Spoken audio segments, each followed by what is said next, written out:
अस्सलाम वालेकुम dear students, उम्मीद करता हूँ आप खैरियत से होंगे। आज हमारी एक्सरसाइज 3.2 क्वेश्चन नंबर 2 करने जा रहे हैं, जिसका क्वेश्चन है let union x such that x is an integer and x greater than 0 से और 150 ग्रेटर दैन एक्स से। ठीक है, तो जी की वैल्यू है x such that x is equal to m की पावर एन है, 2 की पावर एन है, 4 integers and m greater than है 0 से और 12 ग्रेटर दैन है एम से। और एच की वैल्यू है x such that x is a square. आगे क्वेश्चन नंबर 1 है हमारे पास, list all elements of sets G and H is in tabular form, यानी इनको टेबुलर फॉर्म में लिखना है। अब पहले हम क्वेश्चन की तरफ देखें तो उनका लेट यूनियन, जो उन्होंने यूनियन बताया x such that x is an integer and x less the x greater than है 0 से और 150 ग्रेटर दैन है एक्स से। तो उन्होंने जी के में जो वैल्यू बताई है x such that x equal to 2 की power m for integers m and m greater than है 0 से, यानी 0 बड़ी वैल्यू 0 से बड़ी और 12 ग्रेटर दैन है एम से। अब हम लिख लेते हैं अपने जो इक्वेशन के हिसाब से। पहली है हमारे पास जी है, जी क्या है उन्होंने बताया जी एम ग्रेटर दैन है 0 से, यानी इसमें 1 भी शामिल है, 2 3 4 चलती जा रही है और इसमें 12 भी शामिल है। ठीक है, तो हम जी की वैल्यू किस तरह लिख सकते हैं? जी की वैल्यू यानी उनके कहने का मतलब है कि अगर हम लें 2 की वैल्यू 2 का स्केयर लें, यानी ये देखें ना 2 की पावर m है, तो m की पावर हम स्केयर लेते जाएं, यानी यहाँ 0 1 2, ये देखें 2 की पावर 0 किसी भी वैल्यू को पावर 0 हो तो आंसर हमारे पास 1 आता है। तो अगर हम 2 का स्केयर 1 लें, 2 1 आर 2। ठीक है, तो 2 की पावर हमारे पास 2 हो तो हमारे पास 4 आता है, 2 की पावर 3 हो तो 8, 2 की पावर 4 हो तो 16, 2 की पावर 5 हो तो 32, 2 की पावर 6 हो तो 64, 2 की पावर 7 हो तो 128, 2 की पावर अगर हमारे पास 8 हो तो हमारे पास आता है 256। अब इक्वेशन की तरफ देखिए कि उन्होंने कहा कि 150 ग्रेटर दैन एक्स, यानी 150 तक ही वैल्यू होनी चाहिए, या इससे छोटी या इसके इक्वल, इससे बड़ी नहीं होनी चाहिए। तो हमारे अगर हम 2 को 8 से मल्टीप्लाई करेंगे, यानी 2 मल्टीप्लाई 2 मल्टीप्लाई 2 मल्टीप्लाई 8 बार उन्हें मल्टीप्लाई करें तो हमारे पास 256 आता है, यानी 150 से ग्रेटर दैन वैल्यू आ रही है। तो जो हमारे पास 150 से लेस दैन वैल्यू है वो वहाँ तक हम यहाँ लिखेंगे। ठीक है, यानी किस तरह हम यहाँ 1 से शुरू करेंगे, 1 2 4 8 16 32 64 और 128। ठीक है, तो जी की वैल्यू आगे उन्होंने कहा कि जी हमारे पास जी की वैल्यू निकाल ली हमने। आगे एच की जो उन्होंने कीमत दी हुई है x such that x is a square, यानी एक्स का की जितनी भी वैल्यू है, यानी हर टेबल में ना कोई स्केयर होता है। तो उन्होंने कहा है स्केयर लें, लेकिन हमने 150 के इक्वल या 150 के पीछे वाली वैल्यू तक लेना है, यानी एज की कीमत उन्होंने कहा स्केयर लें। तो हम वैल्यू को जब स्केयर लेंगे, यानी हर वैल्यू का कोई ना कोई स्केयर होता है। जैसे 1 का स्केयर 1, 2 का स्केयर 4, 2 2 ज़ार 4, 3 3 ज़ार 9, 4 4 ज़ार 16, 5 5 ज़ार 25, 6 6 ज़ार 36, 7 7 ज़ार 49, 8 8 ज़ार 64, 9 9 ज़ार 81, 10 10 ज़ार 100। इधर बाकी लिख लेते हैं वैल्यू। आगे 11 11 ज़ार 121, 12 12 ज़ार 144। अब हम 13 को 13 से मल्टीप्लाई करें, हमारे पास वैल्यू आती है 169। तो 169 हमारे पास बड़ी वैल्यू है 150 से। ठीक है, तो इससे जो लेस दैन वैल्यू है वो हमारे पास 144 का तक स्केयर आ रही है। ठीक है, तो इसी के साथ हमारा क्वेश्चन कंप्लीट हो गया 1। तो देखें कि हमारे पास पहली जो हमने वैल्यू निकाली है वो निकाली है 2 की पावर m लेके, यानी 2 की पावर 0 हो तो आंसर 1 आएगा। फिर 2 की पावर लेते जाए कि 150 से लेस देन वैल्यू या इसके इक्वल आनी थी, जबकि इसकी वैल्यू बड़ी आ रही थी, जो इसकी लेस देन तक थी वो हमने लिख ली, यानी 1 2 4 8 16 32 64 188 तक। दूसरी जो हमारे पास वैल्यू थी एच की, x such that x is a square, यानी हर वैल्यू को स्केयर लेना था। हमने 1 का स्केयर लिया, 1 का 1 4 9 6 25 20 36 49, इसी तरह यानी इनकी वैल्यू का स्केयर लिया। तो हमारे पास पहला क्वेश्चन कंप्लीट हो गया। हम दूसरे क्वेश्चन की तरफ चलते हैं। तो इसी के साथ क्वेश्चन नंबर 2 है। अब ये देखें, इनकी मैंने वैल्यू इधर लिखी हुई थी, तो हम लिख लेते हैं उनका फाइंड जी यूनियन एज। ठीक है, अभी यूनियन मैं लिख लेता हूँ पहले। अपनी जी की कीमत हमारे पास क्या है वो लिख लेते हैं। क्या है? 1 2 4 8 16 32 64 और 128। ठीक है, आगे उन्होंने यूनियन का साइन दिया है, हम यूनियन लिख लेते हैं। तो हमारे पास एज की कीमत वैल्यू क्या है? 1 4 9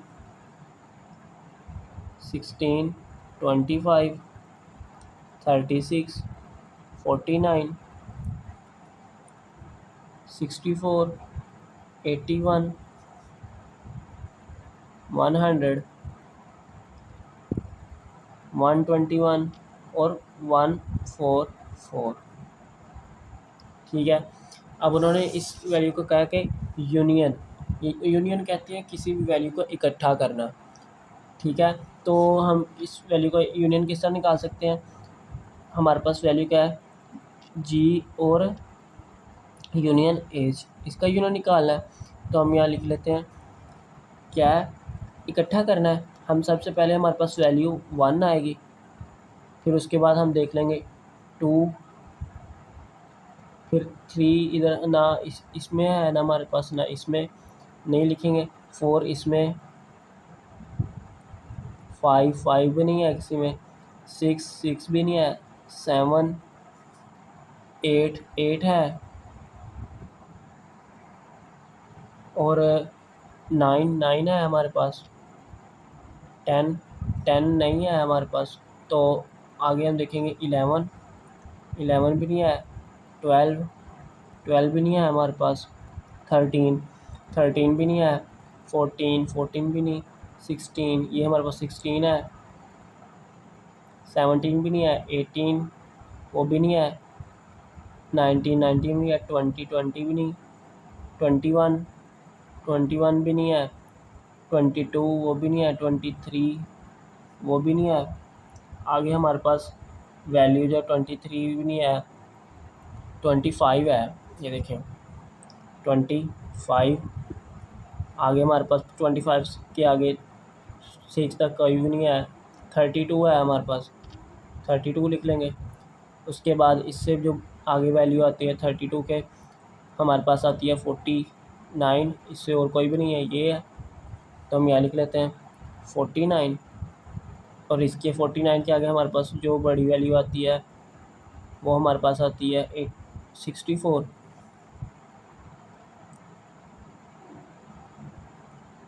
ठीक है, 64, और इसके आगे हमारे पास जो ग्रेटर देन वैल्यू आती है 81, फिर 100, फिर 121, फिर 144। ठीक है, तो इसी के साथ हमारे पास ये वैल्यू थी, इनमें थी इसलिए उसे तरतीब के साथ लिख लिया। ये वैल्यू थी जो तरतीब के साथ जा रही थी, यानी 1 2 4 8 9 16, यानी तरतीब के साथ चलती हैं। क्वेश्चन नंबर हमारे पास 3 है। तो क्वेश्चन नंबर 3 क्या कहते हैं? कहते हैं कंसीडर द सेट्स, यानी सेट्स को समझे। ये उन्होंने तो बताया x such that x is a prime number and x greater than 0 से और एक्स ग्रेटर और 20 ग्रेटर देन है 20 आर या 20 के इक्वल होनी चाहिए वैल्यू, या तो 20 ही होनी चाहिए, ठीक है, बड़ी नहीं होनी चाहिए। क्यों है x such that x is a divisor of 210 and x greater than है 0 से और 20 ग्रेटर देन है एक्स से और या आर इक्वल टू है, ठीक है। तो उन्होंने सबसे पहली इक्वेशन है जो x such that x is a prime number. अब हमारे पास प्राइम नंबर कौन से हैं, वो नंबर जो खुद पे डिवाइड हो जाते हैं, यानी ये देखें कि ये हमारे पास प्राइम नंबर है, ठीक है। तो प्राइम नंबर वो है यानी 2, 3, 5, 7, 11, 13 और 17, ये वैल्यू हमारे पास खुद से डिवाइड हो जाती हैं। तो हम लिख सकते हैं अपनी इन वैल्यू को, यानी हमारे पास प्राइम नंबर क्या होंगे, पी की जो वैल्यू होगी क्या है 2 हो जाता है, 3 भी हो जाता है, 5, 7, 11, 13, 17 और 19, क्योंकि उसने हमें 20 तक कहा है तो 20 से ऊपर 21 चले जाती है, तो इसीलिए हम 20 तक लिख लेते हैं। ये हमारे पास प्राइम नंबर पी हो गया। उसके बाद हमारे पास क्यू है। क्यू उसने कहा is divisor of 210 and x greater than 0 से, यानी एक्स से बड़ी वैल्यू और 20 होनी चाहिए, 20 से लेस होनी चाहिए, ठीक है। तो हम देख लेते हैं जो हमारे पास वैल्यू है, यानी कि 210 है, तो वो डिजिट जो इस पे डिवाइड हो जाते हैं 210 पे, ठीक है। तो हम हर डिजिट को करके देख लेंगे, यानी 210 डिवाइड बाय 2 हमारे पास आ जाता है 105, लिख लेंगे। तो हम यहाँ लिख लेते हैं, हमारे पास क्यू है तो हम यहाँ क्यू लिख लेते हैं। क्यू हमारे पास 2 पे डिवाइड हो रहा है। उसके बाद हमारे पास 210 और किस पे डिवाइड हो रहा है हम देख लेते हैं, 3 पे हो रहा है, 17 आ रहा है, हम 3 लिख लेंगे, ठीक है। तो इसके साथ हम 4 से डिवाइड करके देख लेंगे, 4 से डिवाइड करें तो 52.5 है, पॉइंट वाली वैल्यू इस पर, इसका मतलब डिवाइड नहीं है, वो नहीं हमें लिखनी है। आगे हमारे 5 से करके देख लेते हैं, 5 से हमारे पास 42 आ रहा है, तो हम यहाँ तो 5 लिख लेंगे। तो हम आगे देखते हैं 6 से देखें 35 हो जाता है, इसका मतलब हम 6 भी लिख सकते हैं। 7 से करके देखते हैं तो 7 30 आ रहा है, तो हम 7 लिख लेंगे।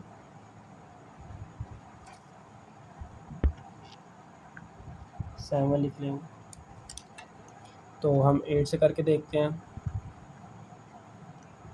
8 से करें तो हमारे पास नहीं डिवाइड हो रहा, तो अगर 9 के साथ करें तो नहीं हो रहा, 10 के साथ करें तो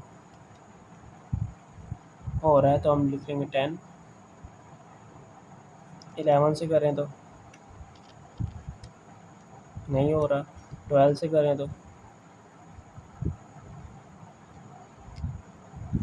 नहीं हो रहा, 13 से नहीं, 14 से हो रहा है, तो हम लिख लेंगे अपना 14। उसके बाद 15 से करें तो हो रहा है, तो हम अपना 15 लिख लेंगे। 16 पे भी नहीं हो रहा, 17 पे वो भी नहीं हो रहा, 18 पे देखेंगे, 18 पे भी नहीं, 19 पे भी नहीं, और हम लास्ट हमारे पास रह गया 20 पे भी नहीं हो रहा, ठीक है। तो इसका मतलब ये वो नंबर है जो 2 पे डिवाइड हो रहे हैं, यानी वैल्यू 210 पे डिवाइड हो रही है, यानी हमने 20 तक वैल्यू लेनी थी, 20 तक वैल्यू लेनी है जहाँ तक ये डिवाइड हो जाए, ठीक है। तो हमने वो वैल्यू ले ली है, तो हमारे पास यहीं आंसर होगा। आगे उन्होंने जो दूसरा क्वेश्चन था, उन्होंने कहा है कि P find P intersection Q, ठीक है। तो हम इसको फाइंड कर लेते हैं। हम अपनी पहले वैल्यू लिख लेंगे। पी क्या है हमारे पास, पी की वैल्यू हमारे पास है 2, ये देखें 3, 5, 7, 11, 13, 17 और 19। ठीक है, आगे हमारे पास इंटरसेक्शन का साइन है तो वो लिख लेते हैं। क्यू, हम इधर स्पेस नहीं है तो इधर लिख लेंगे। क्यू की वैल्यू हमारे पास क्या है, 2, 3, 5, 6, 7, 10, 14 और 15। ठीक है, तो इंटरसेक्शन इसका हम निकालते हैं। इंटरसेक्शन किस तरह कि जो वैल्यू हमारे पास सेम होती हैं हम वही सिर्फ लिखते हैं। ठीक है, हमारे पास 2 इधर है, इधर भी है तो हम लिख लेंगे। पहले लिखेंगे P इंटरसेक्शन Q, वैल्यू क्या है 2, 2 भी है हमारे पास। ठीक है, उसके बाद हमारे पास 3 भी है, 5 भी है, उसके साथ हमारे पास 7 भी है, 11 नहीं है हमारे पास, 13 भी नहीं है, 17 भी नहीं, ना 19 या 15 कुछ भी नहीं है। इसका मतलब हमारे पास सिर्फ यही वैल्यू है। ठीक है, तो इसी के साथ दूसरा उन्होंने कहा था क्वेश्चन जो कि फाइंड पी, जो हमारे पास वैल्यू है यूनियन क्यू। ठीक है, तो हम वो फाइंड कर लेंगे। पी हमारे पास क्या है, पी की वैल्यू जो हम इधर से देख लिख लेंगे 2, 3, 5, 7, 11, 13, 17 और 19 यूनियन। आगे हमारे पास क्यू की वैल्यू थी 2, 3, 5, 6, 7, 10, 14 और 15। यूनियन का मतलब होता है वैल्यू को इकट्ठा करना। ठीक है, तो हम इसको इकट्ठा करेंगे इस तरह कि हमारे पास सबसे पहले हमारे पास 2 है तो हम लिख रहे हैं, पहले अपनी लिखते हैं P union Q equal to अपनी जो वैल्यू है हमारे पास वो लिख लेते हैं। क्या क्या हमारे पास मिल रहा है, 2, उसके बाद 3, 5, 7, 11, 7 के बाद हमारे पास 10 भी है, उसके बाद 11 है, फिर हमारे पास 13 है, फिर 13 के आगे हमारे पास 14 है, 14 के बाद 15, 15 के बाद 17 और 19। ठीक है, ये हमारे पास वैल्यू थी जो आपस में मिल रही थी, तरतीब के साथ आ रही थी। तो अगर किसी किस्म की कोई समझ ना आई हो तो बराए मेहरबानी आप कमेंट के ज़रिए पूछ सकते हैं, और आप जब तक इसकी प्रैक्टिस नहीं करेंगे तब तक आपको नहीं आने वाला। अगली वीडियो तक अल्लाह हाफ़िज़।